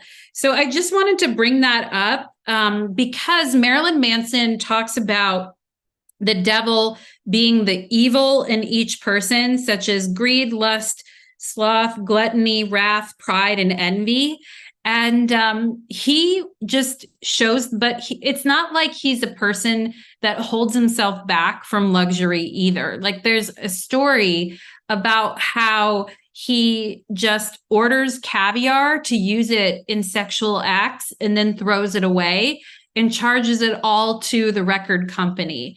So he is completely gluttonous in that way. He's like, I'll take whatever I want. I'll eat whatever I want. I'll consume whatever I want, which is very much like the devil card in the tarot, right? Like, I'm going to order all this caviar and spend all this money on it. I'm not even going to eat it. I'm just going to use it for some sexual activities. And then I'm going to throw it away. And, like, I'm just gluttonous. I'm completely gluttonous and I've lost all control and I'm just doing whatever I want because nothing matters fucking anyway. And he definitely has that attitude in his music and the things that he does. And you can see, like, a lot of people that have Sun Square Saturn can be very reserved or cut back on things, or like I talked about my boyfriend on the webcast, like he has Sun Square Saturn and he is a very like regimented person, and he can be very reserved, especially like with his money, and he doesn't waste things. But we see Saturn in fall in Aries here. And, essentially Saturn is out of its comfort zone being in Aries, and it isn't able to function as well. It's just pointing out all the hypocrisies and the issues and the problems in society, but he's not doing anything about it. He's like, that's just a reason for me just to do whatever the hell I want, right? Like, I don't have to be better. I'm pointing out all the hypocrisies, but I don't need to be better. I don't need to do anything. I'll eat all this caviar, or I'll just use all this caviar, not eat it and throw it away, which is very wasteful, So I think that is interesting as well. And you're a Capricorn ascendant, devil and Saturn work to remove hope as opposed to building faith. Yeah, you're exactly right about that. Oh, my giddy aunt. As far as the devil kind of is like, throw in the towel, who gives a fuck? Like, there's no hope for anything. I might as well do whatever I want. Nothing matters. One time I tried to argue many years ago in a tarot class that I was taking with a teacher like 15 years ago, that the devil actually has a way of, like, there's a good side to the devil. And the teacher was like, what are you talking about? I mean, maybe, who knows, right? But I mean, sometimes we do have to get very Saturnian about things. Like, we can't, sometimes having hope is the thing that crashes us into the ground. You know what I mean? Like, sometimes we just need to face reality, which is a very Saturnian thing to do. And so it's an interesting topic in and of itself. And Garnet Goddess says Capricorn can be cut and dry like the planet. So it's hard for us to be well received when we do zero schmoozing. Yeah, cut and dry, very much cut and dry. And I think he has that cut and dry aspect too. But he's very, but not in a great, I mean, cut and dry is a good thing. We need people in the world who can be very cut and dry and realistic and get to the point. Like, we need that in the world for sure. But he has a very wasteful way of doing it, very much like the devil archetype in the tarot. So we've got that going on. And he was horribly frustrated with the teachers, his school, authority, very, very frustrated with that. He loved rock and roll, but the school he went to said rock and roll's evil. So he's already got issues on this front. Now, I think that is about... I also wanted to talk a little bit about the sun in Capricorn, like him trying to make the best of it, like, because he was in such a difficult environment that he hated so much. He would also try to, like, sell candy to his classmates because candy was, like, not allowed. And he would also, like, make really weird magazines that were, like, very dark and dirty and perverted and things like that, and sell them to his classmates. And so you can see already growing up that he had that very, like, ambitious, enterprising side of Capricorn. But whenever he would do that, he would, like, piss off the people, obviously at the school, who didn't want him selling contraband to the other students. But he turned it into a business, which also resonates with his entire life and his entire music. Like he turned his hatred of things basically into a business that made him a lot of money. So there we see the Capricorn for sure. And the last thing that I think I wanted to mention was before I start doing some other really cool stuff is with this chart is I want to just point out the square between Mercury and Mars. So I didn't talk about it a lot in the reading, but this is a really important square in his chart because he can get very verbally violent and aggressive. And his writing is as a writer, he's also writes things that are very like dark and violent and aggressive in his music. But he also, like I told you guys before, like if somebody doesn't agree with him or if somebody gets in his way, a lot of times people that have Mercury square Mars, they really have to watch it with the insults and the sarcasm and going after people in a conversation and not letting it go. And I know I have Mercury square Mars myself in my own chart. And, you know, when I get on something with the insults, I can really get going and I really have to watch it. But you can see that's another problem in his chart too, with the Mercury square Mars and him being very verbally belligerent and just kind of going after people. And his writing is also very provocative and violent as well as a writer of his music. So I really wanted to point out that Mercury square Mars as well. Also, Mercury rules the 11th house of friends, and it is squaring that Mars in Scorpio. And he's had a lot of fallouts with friends. Like Trent Reznor wants nothing to do with him. Like he's always turning on friends, and friends are always turning on him. So that hasn't been very good for him either.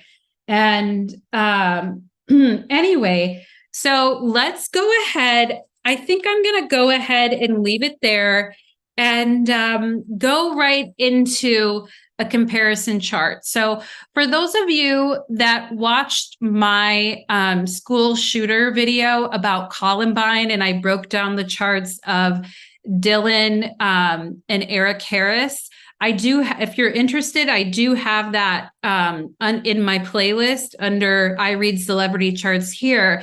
But the reason why I'm mentioning Columbine and like one of the first, you know, major mass shootings of as we got into the early 2000s is because Marilyn Manson was blamed for the Columbine shooters doing what they did. Congress, like government officials, state officials, like the media, everyone was blaming him for the Columbine massacre, saying that he inspired the hate and vitriol in Eric Harris and Dylan Klebold that caused them to commit that massacre, and that Marilyn Manson's lyrics and songs were responsible for that. And because of that, like Marilyn Manson has said several times that being associated with Columbine or officials saying he had something to do with it or he inspired them to do that or whatever, he says that ruined his career. He said it multiple times in interviews. Columbine ruined my career. And so I got curious and I thought, let me look at the chart for Columbine on the day that it happened, which I've already analyzed in a previous video before. But let me go ahead and bring it up because he keeps saying in interviews that Columbine destroyed his career, like being blamed for that. And when actuality, the shooters didn't even like his music. So, you know, that was his argument, is the people that took part in this massacre didn't even like my music. They liked other music, but yet I'm being blamed for them, you know, doing these hateful acts. And so he got really boycotted, and there were major congressional hearings going on about him and his music. People were banning him from playing at state run venues. Like he said that he had hundreds of death threats when he would when he would try to have a show like in Colorado where Columbine happened. He received hundreds of death threats. And so his whole thing is, he said Columbine made everyone around me upset. And at every single one of his shows, there were drug dogs, bomb threats, police officers everywhere. And he said it made it very difficult for him to bring his contraband or drugs into the shows because there was like police and people all around everywhere. And that he basically said, that Columbine ruined my career, or it was like majorly bad for my career. So I thought, yeah, Glamosaurus Rex is popping in and saying he was blamed. He was blamed for Columbine. Yes, he was blamed for Columbine. And because of his lyrics were, antisocial, anti-society, angry lyrics, everyone was saying, oh, they did this because of you. And of course, free speech people were like outraged. And I already showed you the Mercury trine Uranus in his chart. Like, he's not afraid to say what he thinks. He's got some really unique ideas. He believes in free speech, right? And so it was this big thing that was happening. So as I was like, okay, if he thinks Columbine like ruined his career, let me pull up the chart for the moment that Columbine happened. And I was like, oh my gosh, when I looked at it, you guys, because at the time that Columbine happened, my eye first went right towards, look at that, you guys. I was like, what is going on? Because in the inner ring here is Marilyn Manson's chart, and the outer ring is the exact moment of Columbine. Look at his Mars in Scorpio. Okay, I've been talking about his Mars in Scorpio this entire time.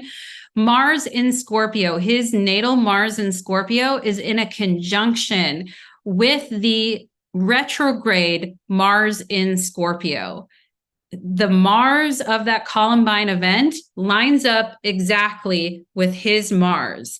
Okay, and that Mars was also retrograde. Okay, so we had a Mars retrograde in Scorpio when Columbine happened, but it was right on his Mars. So Marilyn Manson was having a Mars return at the time that Columbine happened. And to me, that was crazy because in the months that followed Columbine, the media, the congressional hearings, like months and months after, still talking about it, still blaming him for Columbine.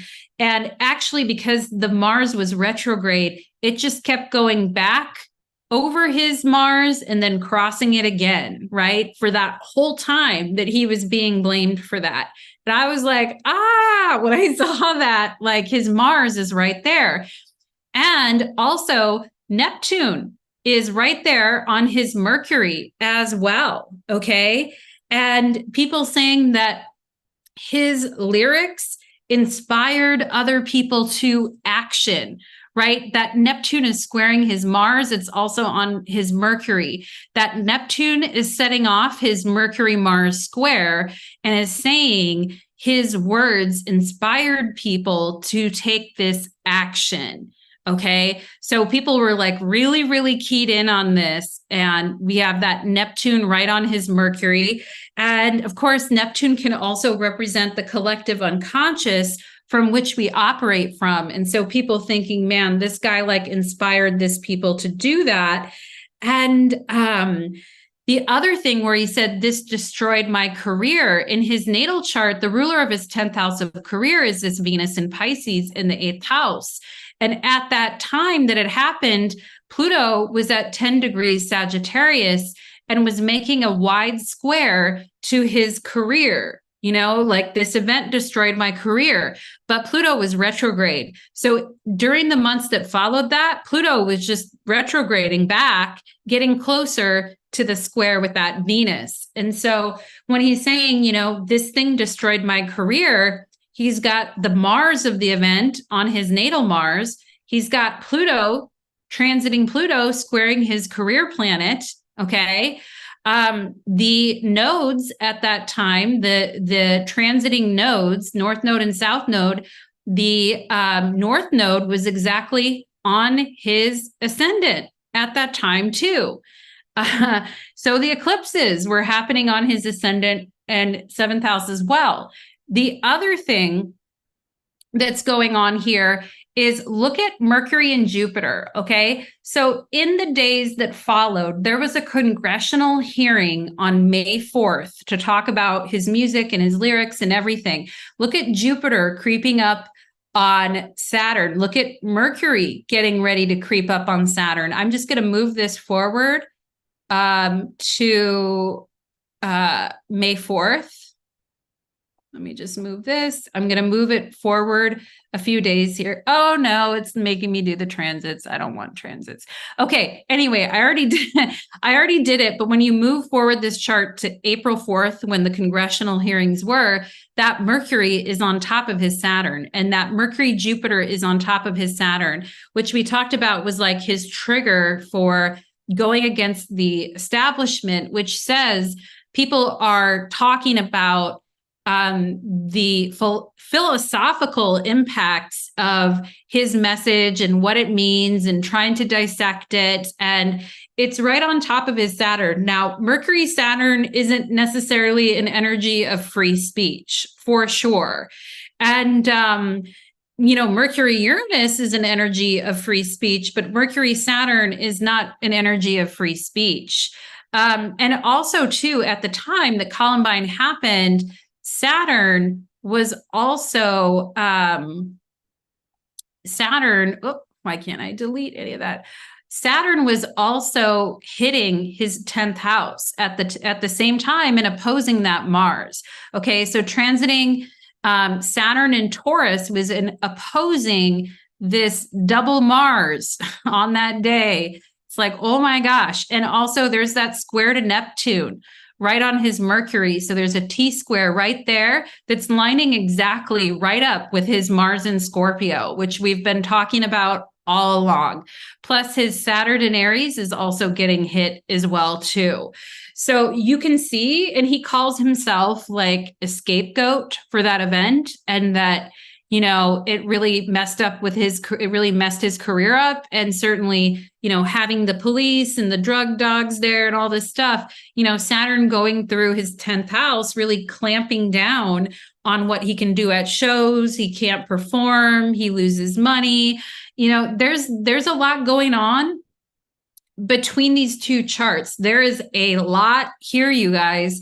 And it's interesting when it comes to like the energy of scapegoating, because scapegoating is a very Saturnian type of a thing. It also can be a Plutonian thing too, a Pluto thing, but scapegoating is a particularly Saturnian type of a thing. And so he's like, I'm the scapegoat or whatever from this event. And them finding a convenient, he said, they needed to find an icon to hang their guilt on. So that is he called it a witch hunt and said that he was the scapegoat of Columbine. So you guys, that is very interesting, right? Because something about his message of violence or whatever, though, even though he didn't inspire those killers to do that, something about the level of violence in his message and the intensity of it was also matching with that event. So even though he didn't inspire them, it's right there. The Marses are lined up. So that is very interesting, guys. Yeah. And love the synchronicities. Yeah. I mean, the synchronicities are crazy. Like in this chart, I was like, what is going on? Like, definitely this chart of Columbine feels fated to his chart in some way, even though it wasn't necessarily his fault, right? So anyway, let's I just found that fascinating. Now, the very last thing that I want to do here tonight is I want to show you guys a little bit of gosh, do I have time? I don't know if I wanted to do some zodiacal releasing on his career for you guys. I think I've been broadcasting for like, I don't know how long now. Um, darn it. I might skip it, guys. I was going to do some zodiacal releasing. Maybe I don't know, maybe I'll just point out the quick highlights. Zodiacal releasing is a Time Lord technique that where we can use the lot of spirit to predict someone's career and direction in life, and then use the lot of Eros here to predict someone's love life. And zodiacal releasing divides people's lives up into chapters. And there's a whole process that it's a bit complicated of a technique, but I wrote out all the information for it. And I basically plotted out his entire career through zodiacal releasing for you guys. There is just one thing, I guess. I mean, I'd love to be able to go through everything, but it's getting kind of late. And I feel like what I just want to really quick show you guys is it sucks because I had so many things, but I took too long. But what I wanted to really just show you guys is the loosing of the bond. So loosing, you can see it written out here, loosing of the bond. See where my cursor is? I'm going to highlight it and circle it. The asterisk shows where there's a loosing of the bond. Now, loosing of the bonds can typically, I mean, at most, maybe 3 times in a lifetime.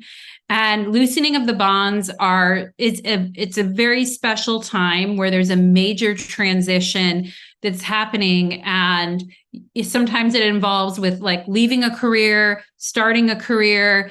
One example that I saw was when Obama was leaving office, of his presidency, like when he was leaving office, that's when there was a loosening of the bond. So that's kind of an example of what a loosening of the bond is. And some people only have one in their entire lifetime, or they have it very early on in their lifetime and not at all as an adult.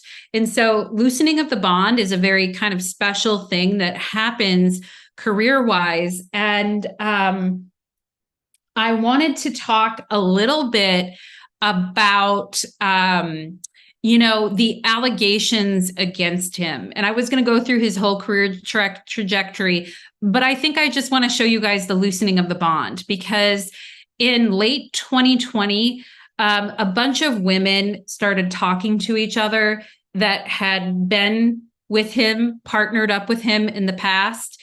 And these women all came together and they started talking about their experiences.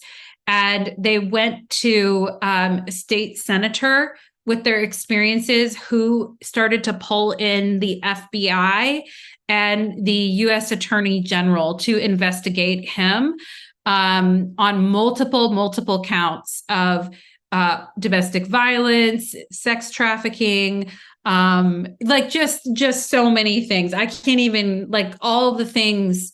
And probably 12, I think almost 12 women came forward. There were some Jane Does that came forward, but there were some really public ones, that came forward.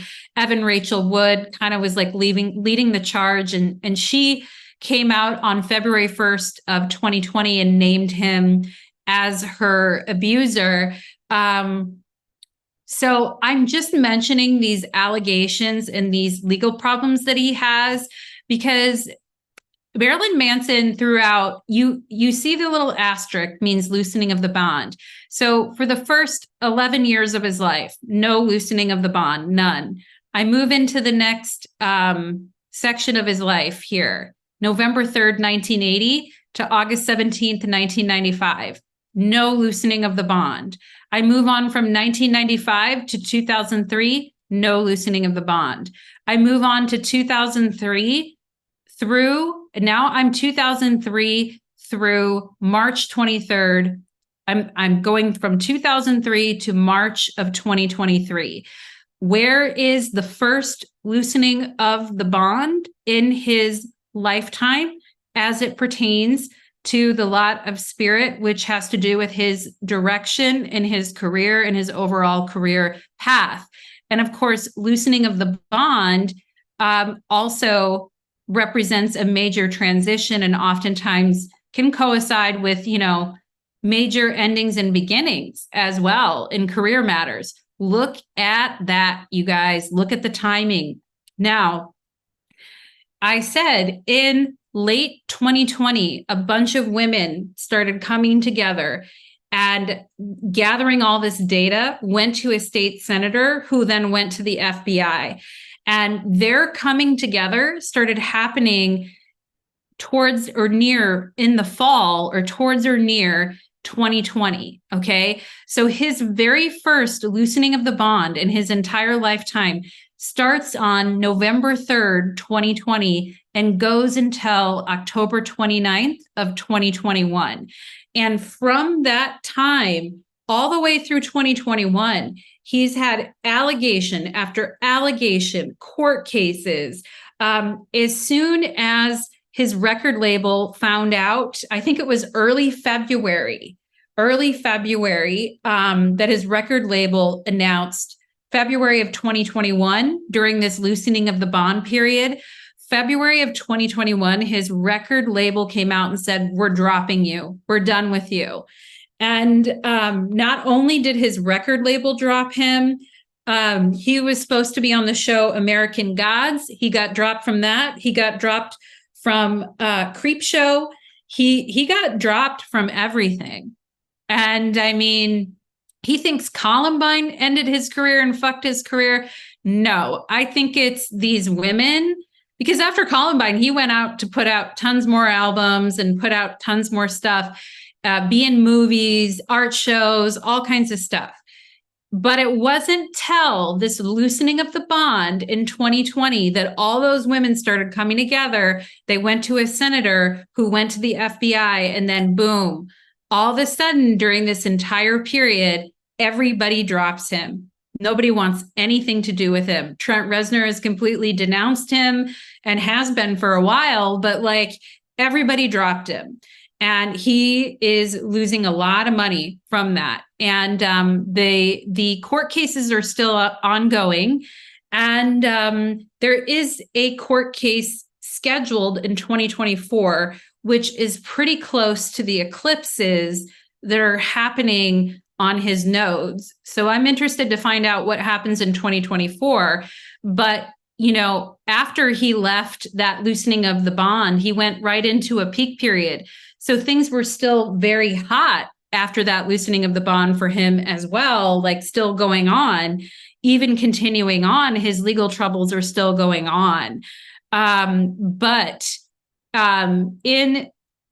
So let me show you guys. I want to show you guys something because the day that the communication was sent from the state senator to the FBI, that day was on January 21st of 2021. So the FBI got notified on January 21st of 2021 about him. Okay, so that started the FBI investigation. So let's look at that date because we already know we're in a loosening of the bond period when all of this happened. But then we can also see here too that it was also during a peak period that this happened. And it was also because we're moving in, when it comes to zodiacal releasing, we have multiple levels that get more and more and more date specific. So these are the big level 1 periods. These are level 2. These are level 3 and level 4. The day that right before that letter got sent to the FBI, he was also in a loosening of the bond on level 4.